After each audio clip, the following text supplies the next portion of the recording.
So this one is looking at Rhizopus stolonifer and its implication in hypersensitivity conditions. So I think a lot of us know Rhizopus as kind of the common bread mold, causes mucormycosis, diabetic ketoacidosis, all the buzzwords.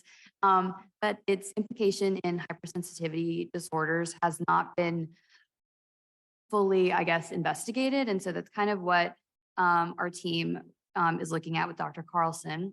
And it is a mold that is fungus that's included in common aeroallergen sensitization. So we wanted to see if there's any associations with rhinosinusitis, asthma, conjunctivitis, allergic fungal sinusitis, and allergic bronchopulmonary mycosis, or allergic bronchopulmonary aspergillosis. So those were kind of the main search terms that we were using with all the fungi that we were investigating.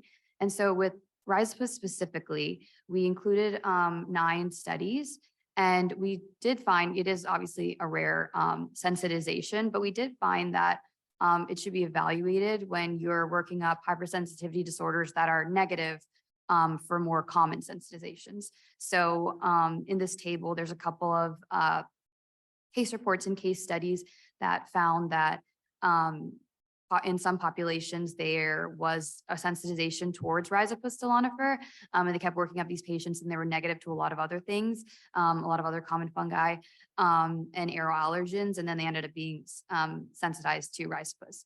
And there was like another case study that talked about this, and then additionally, there was one study that found that it was common, or it led to allergic bronchopulmonary aspergillosis. So, and then they were actually negative to aspergillus itself.